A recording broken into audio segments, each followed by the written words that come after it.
बिस्मिल्लाहिर्रहमानिर्रहीम। अस्सलाम वालेकुम वरहमतुल्लाह। उम्मीद करता हूँ आप सब लोग खैरियत से होंगे और ज़िंदगी को भरपूर अंदाज से जी रहे होंगे। मेरा नाम उमर ज़हीर और आप सबको अपने डिजिटल चैनल पर खुशामदीद कहता हूँ। नाज़रीन, जैसा कि आप जानते हैं कि इस वक्त इस खित्ते की सूरत हाल भी बहुत ज़्यादा कशीदा होती दिखाई दे रही है। ख़ास तौर पर इसराइल की जो जारियत है वो अब बढ़ते बढ़ते पहले गज़ा, फिर लबनान, यमन और उससे मुल्हिका जितना इलाका है उसके अंदर अपनी शरंगेज़ी फैलाने के बाद अब ये शरंगेज़ी इस खित्ते तक आ रही है। अब ईरान के ऊपर, जैसा कि हमने आपको पिछले व्लॉग में बताया था, कि हमला होता है और उस हमले के बाद ईरान की जानिब से ये खबर शाया की जाती है कि इस हमले में ईरान के 4 फौजी एहलकार जो हैं वो शहीद हुए। और इसके बाद ईरान की जो वज़ारत ख़ारिजा उनकी जानिब से ये स्टेटमेंट दी जाती है कि अब ईरान जो है वो इस हमले का भरपूर जवाब देगा। और इसके बरअक्स जो हमने आपको ये भी बताया था कि इसराइल की जानिब से भी ये स्टेटमेंट दी गई थी कि अब अगर ईरान की जानिब से कोई हमला होता है इसराइली सरज़मीन पर तो वो इसका भरपूर जवाब देगा। तो यानी ये एक जो सूरत हाल है वो एक जंग की तरफ बढ़ती जा रही है। और मैं क्यों कह रहा हूँ ये जंग की तरफ बढ़ती जा रही है, क्योंकि अभी की जो अहम खबर है वो ये है कि अहम ज़राए से जो मालूम हुआ है वो यही कि ईरान की जानिब से आइंदा 24 घंटों में जो है वो इसराइल के ऊपर हमला किया जा सकता है। एक और ख़बर जो इन डेप्थ जो सामने आई वो ये कि ईरान की जो तर्जुमान है, ईरानी हुकूमत की जो तर्जुमान है फ़ातिमा महाजरानी, उनका कहना है कि ईरान के दिफाई बजट में 200% तक इजाफ़ा कर दिया गया है। यानी इसराइल की शरंगेज़ी के बाद, इसराइली जारियत के बाद अब ईरान के दिफाई बजट के अंदर 200% इजाफ़ा कर दिया गया है।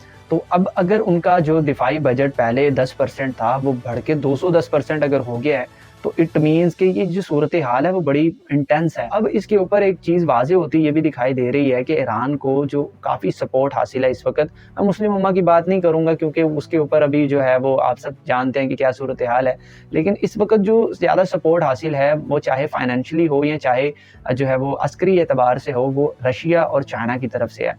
अलबत्ता इस हवाले से पाकिस्तान की जानिब से भी स्टेटमेंट दी गई थी जिसके हवाले से हमने आपको बताया था।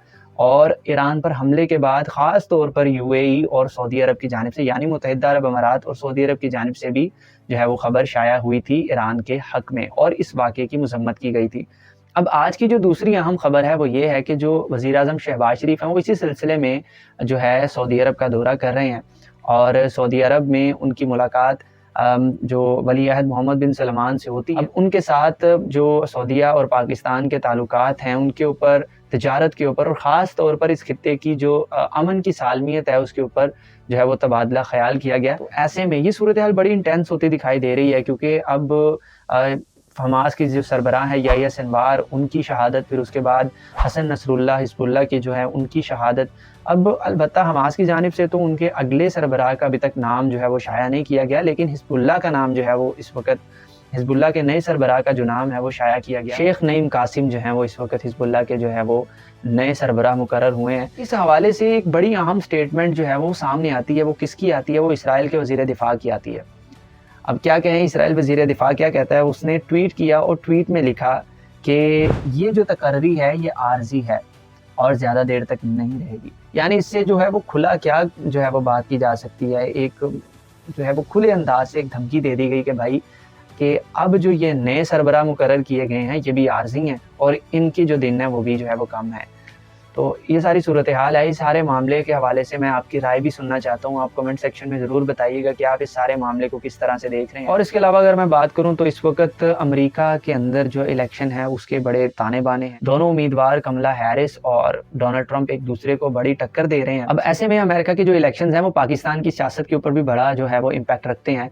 ख़ास तौर पर मैं बात करूँ तो जो अमरीकी कांग्रेस अरकान हैं उनकी जानिब से जो इस वक्त के प्रेसिडेंट हैं जो बाइडन, उनको एक ख़त भेजा जाता है जो कि पाकिस्तान की पॉलिटिक्स और ख़ास तौर पर इमरान खान की रिहाई से मुतल्लिक होता है। तो इसके ऊपर जो अमरीकी महकमा ख़ारजा के तर्जुमान हैं उनकी जानिब से ये स्टेटमेंट दी गई। मैथ्यू मिलर की जो ये स्टेटमेंट है, उन्होंने ये स्टेटमेंट दी कि जो कांग्रेस के अरकान हैं उनका पाकिस्तान से मुतल्लिक लिखा गया ख़त सदर बाइडन को मौसूल हो गया है।